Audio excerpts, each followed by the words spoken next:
Keepers nervous, strikers, they'll deliver. Crowd roars erupted, you can feel the quake. 80,000 voices. Don't forget to subscribe to the Go Mad Football channel. Chelsea fans, how you feeling? Chelsea finally smashed Southampton 4-0 at the Bridge. So a brilliant result for me.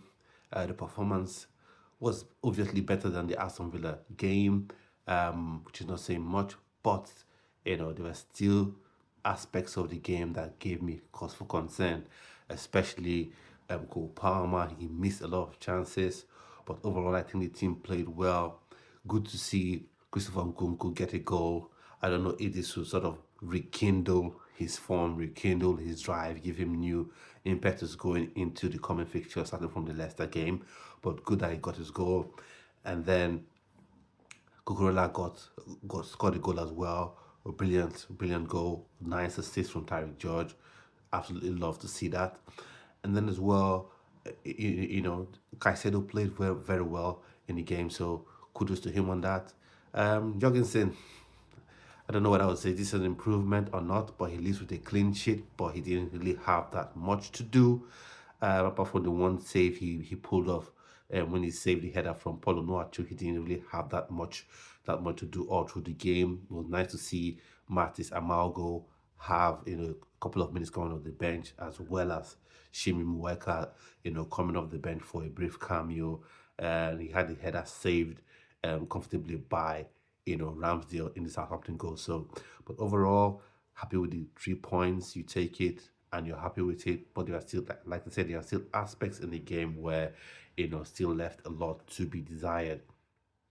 And for me, I was thinking Cole Palmer would have been taken off a bit earlier than would have been taken off earlier in the game, but he wasn't. He played the entire 90 minutes. For me, I think at this stage, at this point, Cole Palmer needs a game where he will just be on the bench. Not because he's a bad player, but so he can recalibrate, refresh himself, and come on. But because now it seems he's trying a bit too hard, and he missed a lot of chances. Like I said earlier in this video, he missed a lot of chances, in this game, first half, second half, So I think Enzo Maresca still went with a similar tactics, similar formation he chose for the Aston Villa game. Overall, this game it worked, but Southampton still were able to create certain openings, but that is one of the worst teams, if not the worst team, in the Premier League this season. So they were not able to capitalize on the opportunities that they were able to create. Josh Archiampong, he came on. I think he was fairly okay. He was fairly decent. He didn't have that much game time today, but I think he was good. He was decent. Cucurella, kudos to him. Apart from his goal, he showed what he's made of. Because, like I said, he's the inverted fullback king. He's the one player that can play that role very well because he takes up a defensive position very quickly. He drops into that midfield. He overlaps, so he does it all. So he's one person I say can really play that role very well. And Enzo Fernandez was okay today, decent to good today. And like I said, Enzo Fernandez is not an 8. He's not a 10, definitely not 10. He's a deep line playmaker.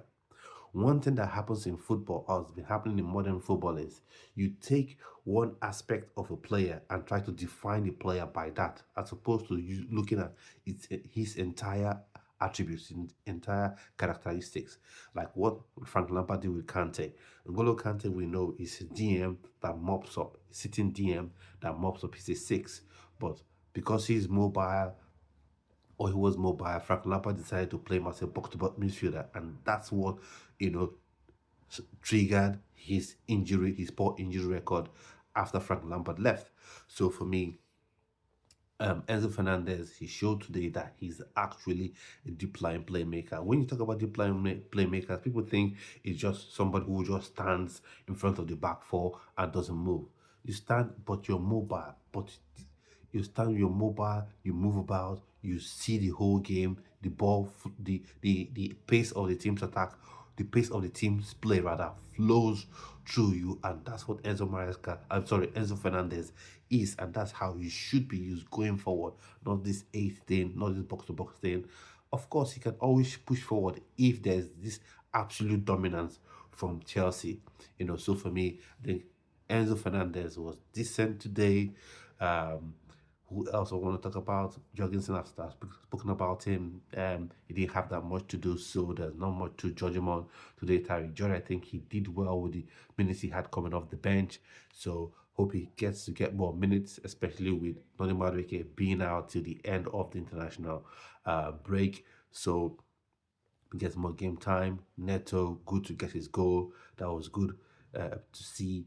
But you can see that playing as that, what I say, the most advanced attacking player, doesn't really play to his strengths that much. But he has to take one for the team, and indeed he was able to get the goal. And one thing I can say for him is that he constantly puts pressure on the opposition back line. So kudos to him for that one.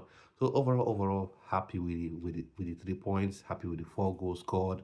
Move on to the next against Leicester City. Let me know what your thoughts and opinions are on the game, on the performances, and of course we had the protest today. Some people were singing Mourinho chants, some people were singing um, Roman Abramovich chants. But for me, I think at this point it's obvious clearly I'm not going to leave. What I would like to see is a reimagining, a rethinking of the policy.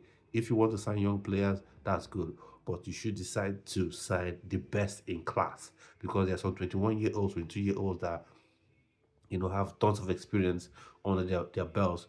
So that's my thoughts and opinions on this game. I would like to know what your thoughts and opinions are in the comment section. So like I always say, to have a splendid rest of your day, splendid evening. Come on, Chelsea. So stay well and stay blessed.